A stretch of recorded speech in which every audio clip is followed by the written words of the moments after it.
వారాహి అమ్మవారికి నేను చేసుకున్న మొదటి రోజు పూజ.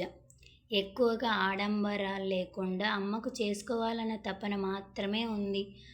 ఇప్పుడు నాకు చిన్న బాబున్నాడు కాబట్టి అప్పుడంత గొప్పగా చేసుకోలేను. నేను ఫస్ట్ అమ్మవారి నవరాత్రులు చేసినప్పుడు చాలా సింపుల్గానే చేశాను. కానీ రెండో నవరాత్రులకి అమ్మ ఎంత కరుణించిందో తెలుసా?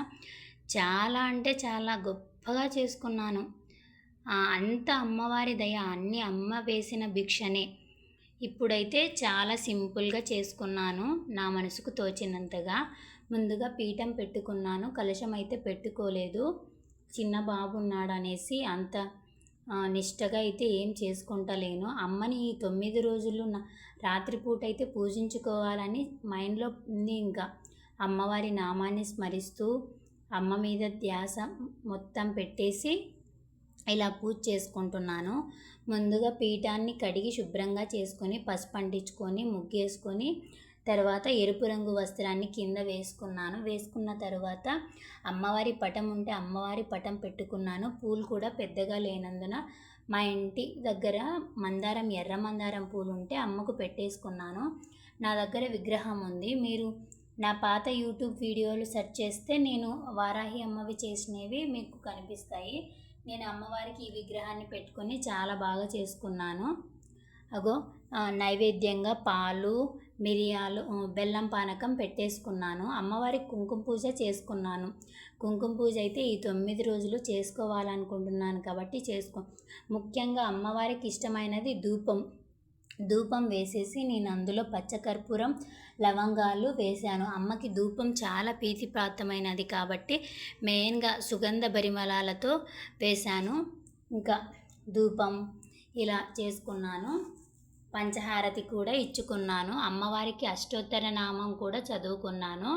ఇలా నాకు తోచిన నామాలన్నీ చదువుకొని చాలా సింపుల్గా అయితే పూజ ముగించుకున్నాను.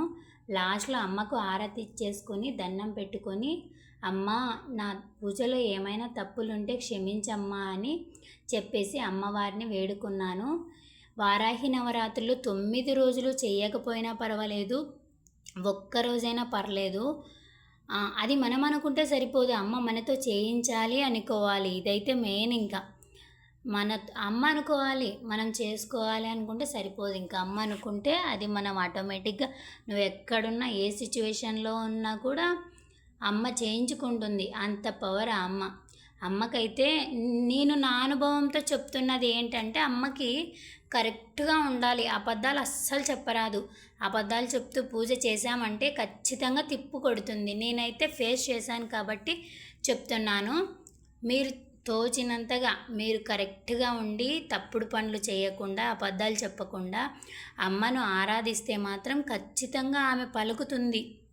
ఆమె ఒక్కసారి పలికిందంటే మనకు తీరని కోరికంటూ ఏది ఉండదు. సో అమ్మవారిని పూజించేటప్పుడు జాగ్రత్తగా మనం అమ్మకు భయపడతాం కదా, అమ్మ కొడుతుందని. ఏదైనా తప్పు చేస్తే ఈ అమ్మ కూడా అంతే కొడుతుందన్నమాట.